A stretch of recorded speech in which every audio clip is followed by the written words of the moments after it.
guys, what's up? It's Laura Ventura with Pawz and All Mobile Grooming and Massage. First and foremost, I want to say thank you to all my subscribers. I love this community. I love what I do and I love sharing with you guys. If you are new here, welcome. On this channel, I talk about grooming, I share some tips and tricks, and I also talk about the mobile grooming business. So if you're interested, please hit that subscribe button and please hit that like button for more content like this. So today I have a very special treat for all the pet parents, and today I want to talk about how to go about finding a very good groomer for your dog or for your cat. Now, I've been in the industry for about 20 years. I've seen a lot of things. I've worked with a lot of groomers, a lot of people. I've seen a lot of people come and go into this industry. I want to make this video from a point of view of a pet parent. With everything that I know about the grooming industry, I'm going to let you know what are the steps that I would take if I was a pet parent that knew very minimal about grooming and I was trying to find a good groomer. Number one, whether you are looking at a mobile grooming business or a storefront, I would personally go ahead and call them. If it's a mobile grooming business, obviously you won't be able to go to them.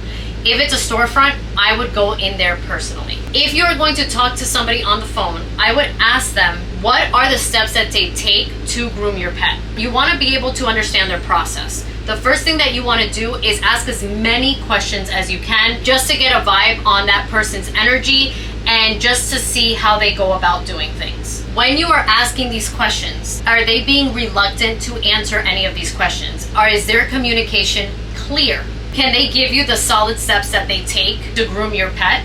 These are the type of things that you're going to be looking for over the phone. Now, if you are going into a storefront, I would be looking at how the groomers handle the dogs. That's number one.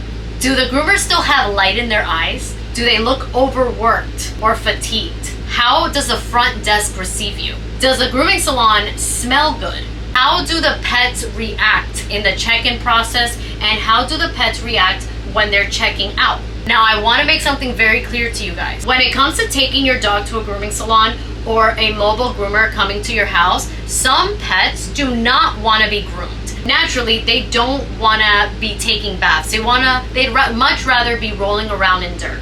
Okay, so they might be a little reluctant to come into grooming, but when they come out of the grooming session, that's when you're really gonna have to pay attention, okay? Because if their energy is happy and they're looking back at the groomer and they don't mind if their groomer touches them again, then that's a green flag. It's almost like working out.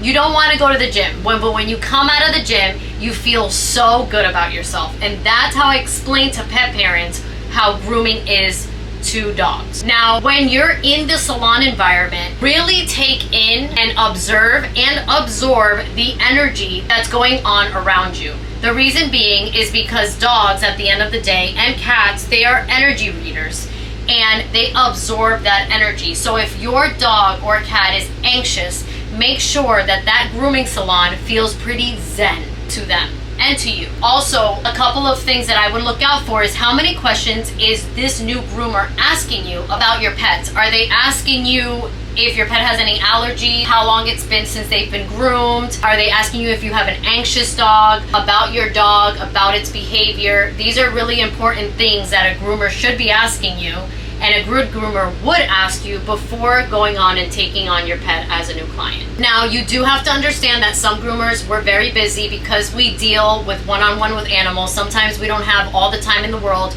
to ask you these questions over the phone or in person. However, these questions should be asked in the intake form and upon check-in, okay? Before grooming your dog, you should be able to have a conversation face-to-face or on the phone with the groomer that is going to groom your dog, and that is where you're going to communicate everything that you need to communicate to that groomer or reinforce whatever is in that intake form. If you do not have the opportunity to go into somebody's location where they groom because it's a mobile grooming business, you are going to observe that van or that trailer when it pulls up to your house. Is that person happy to be there? That's number one. Does that person look tired? Look into their eyes and really get a feel of their energy. Ask them, if it's their first time with you using this mobile grooming company, ask them to go see the van inside. There are clients that are new to our business and it's the first time grooming our dogs, and we expect them to walk their dogs to the van and look inside of the van, where we are happy to go ahead and show them the space that we've created for them to be groomed. Also, see how they interact with your pet when they first meet them. Do they connect with your dog? Are they willing, again, to ask you all the right questions? Do you feel at ease? Perception is most times reality, and if you have a feeling that something is off, it's because something is. And if you don't feel like it's, the right fit or the right groomer, then please don't take them there. Don't have them service in that mobile grooming business, or don't leave them in that salon. Number 2, when scouting a really good groomer, ask them if you could see pictures of their work. Is this groomer is investing in continuous education and is proud of their work and really values what they're doing? They will have pictures to show you, and they'll happily send you pictures of recent grooms that they've done and grooms that they're very much proud of. So that is something to ask for. And if you can't get this from this specific groomer, go on the business grooming website or on Instagram and search for pictures of this establishment, of the people that work there, and of the dogs or the cats that they groom. Number 3, I know I mentioned this in number 1, but guys, communication both ways is key to make sure that the dog and the cat is as happy as can be with the process. So if you are asking the right questions and that groomer is answering them back in detail, that is a good sign. If they're reluctant or they just can't give you a straight up answer, there's probably a reason why. And also, if they are asking you questions back about your pet, that's also a very good sign. A good groomer wants to know how your pet is, behavior wise, how the dog or cat's coat is, to be mentally prepared, and also what is going to be your maintenance schedule moving forward. If that line of communication is open between you two, it's going to be A1. It's going to be a great experience. Also, this conversation should not only be had upon check-in, it should also be had upon check-out. So when I'm dropping off a dog, I'm going to tell them, number 1, something positive about that animal, and also I'm going to tell them anything that I observe that's either out of the norm, or I'm going to be very transparent and honest with that person without offending them. So again, if you feel a line of communication is very clear with you and that new person, it's going to go well. Number 4, if your dog is anxious or has had a traumatizing experience, or your cat, you are going to ask this groomer how they handle going about grooming an anxious dog or cat. If they cannot give you a couple of protocols that they stand by and that techniques that they use to handle anxious pets, then that groomer is not for you. However, you will not get that answer if you do not tell that groomer that your pet is anxious or wiggly or has been traumatized. You will not get that answer, and that groomer is going to be very surprised when that dog jumps on that table or when that cat is on that table, and then they're just going to have to wing it. So you really want to make sure that your dog or cat's energy is not too much for the personality that's in that groomer. Number 5, when you have developed a relationship with a groomer, I want you to ask yourself, are they consistent? Are they consistent on being on time? Are they consistent about communication?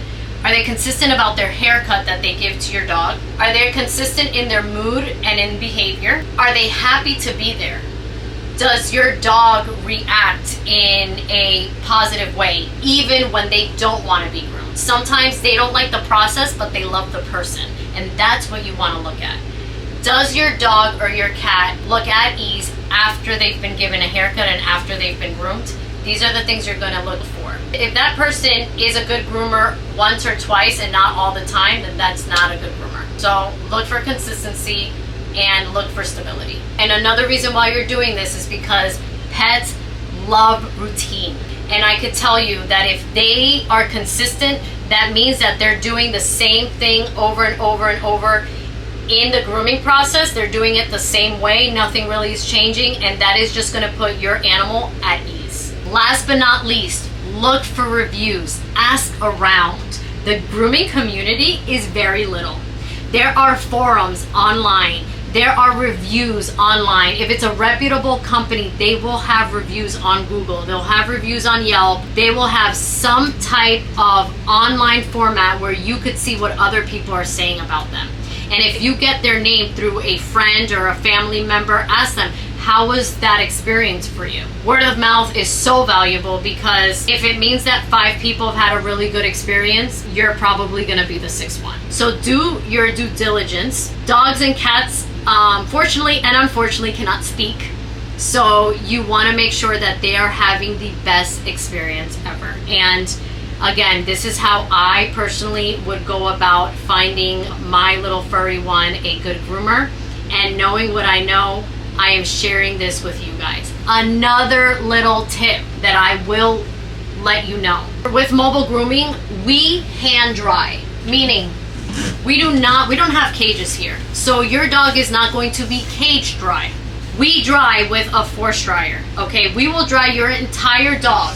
So your dog is not going to be left in a cage with cage dryers and probably forgotten about. That is something that you have to understand as a pet parent. Are you okay with your dog being in a cage for about an hour or so until it's fully dried? And I'm talking about your double-coated dogs, your poodles, your doodles. So if you're not okay with that, ask the groomer that is working at a shop, do you hand dry or you only cage dry? So you could understand the differences. Groomers that work in a storefront that only cage dry, they're usually quantity groomers, okay? Not quality. A dog is not gonna look the same if I hand dry it versus if I cage dry it. If I cage dry it, I'm able to put a dog in the cage or a cat in the cage dry it, and then work on another animal. So that is something that you're going to have to see if it's okay with you or not, and if it's okay with your dog or cat or not. The price tag on a quantity grooming salon is going to be lower because they're going to be able to do about 12 dogs per groomer a day instead of 5 dogs. However, the quality is not going to be the same. So you are paying for quality or for quantity. Please keep that in mind. I would rather pay a bigger price tag and have my pet groomed by a groomer that only does about 4 to 5 dogs because they hand dry them and they thoroughly groom the dog or the cat, versus a groomer that does 12 dogs a day and cage dries dogs and just rushes through the process because the next one needs to get done.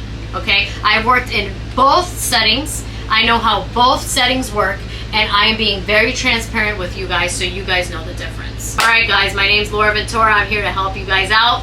Groomers, I'm also here to help you guys out. I love what I do, and I love sharing with you guys. Love and light, up and out, Laura Ventura. Bye.